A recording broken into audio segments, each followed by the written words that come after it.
Taktik SBY meraung, menohok lempar bola pijar di kandang banteng, Surya Paloh tak peduli dengan slogan Nasdem adalah Jokowi.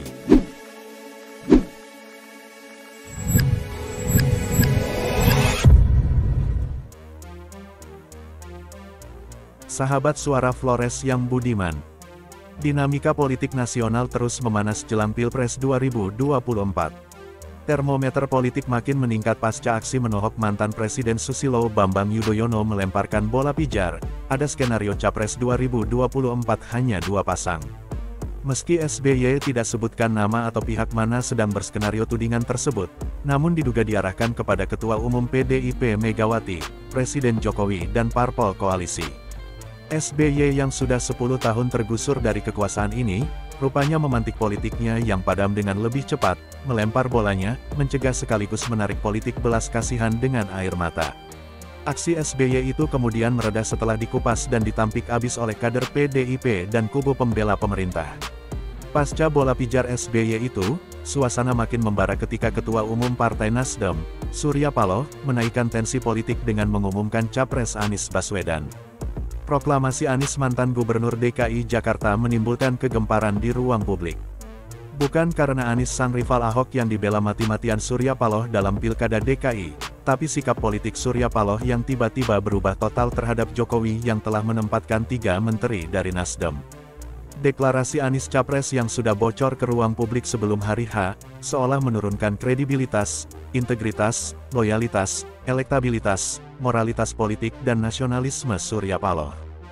Bahwa dahulu Surya Paloh menjadi tokoh pertama dan terdepan, memekikan dukungan Jokowi menjadi presiden dengan slogan Nasdem adalah Jokowi dan Jokowi adalah Nasdem. Namun rupanya ia sudah tidak peduli lagi dengan slogan-slogan masa lalu itu. Dia tak lagi memaknai pidato politiknya tentang nasionalisme, ideologi Pancasila, UUD 1945 dan Bhinneka Tunggal Ika yang sering didengungkan kala membesarkan Nasdem. Ia tak lagi berpikir dan tidak mau tahu lagi sama apa yang dilontarkan ke rakyat. Bahwa dahulu rakyat memujanya karena orasi yang menggelitik di podium kampanye, menyerang musuh intoleran, kini rakyat kehilangan gairah mendengar namanya bahkan bosan melihat wajahnya. Banyak orang yang kecewa bertanya-tanya, ada apa dengan Surya Paloh? Kok tiba-tiba berubah total, bukan hanya terhadap Jokowi tapi terhadap gerakan politik nasionalisme yang ia dengungkan.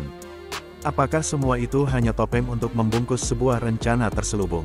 Politik tidak terlepas dari kepentingan bisnis. Ketika politik tidak menjamin kelanggengan bisnis, maka hubungan kemitraan, kerjasama dalam sebuah koalisi bisa saja bubar. Memburuknya hubungan Nasdem dan Istana serta PDIP bisa saja karena kepentingan bisnis dan kelompoknya tidak mulus di tangan Jokowi.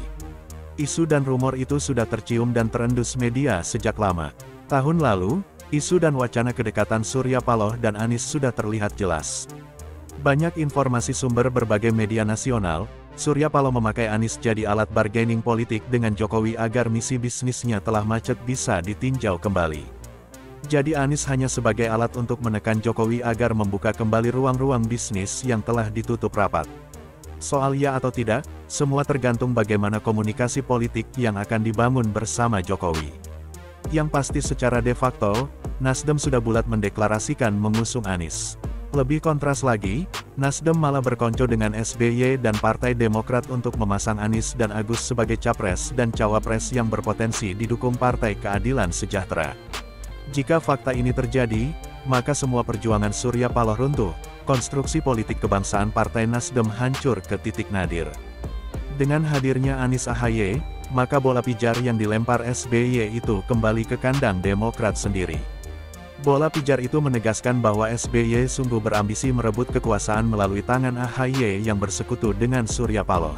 Pernyataan SBY ada skenario Pilpres 2024 hanya 2 paket calon presiden benar-benar terjadi, yaitu Anies AHY dan Ganjar Pranowo yang akan diusung PDIP dan parpol yang masih solid. Artinya SBY sendirilah yang merakit skenario itu. Ibarat kata pepatah, sudah lempar batu sembunyi tangan pula, begitulah politik SBY. Demikian sahabat kami kabarkan untuk Anda. Nantikan update terbaru hanya di channel YouTube Suara Flores, channel kebanggaan Anda. Salam hormat dan sampai jumpa.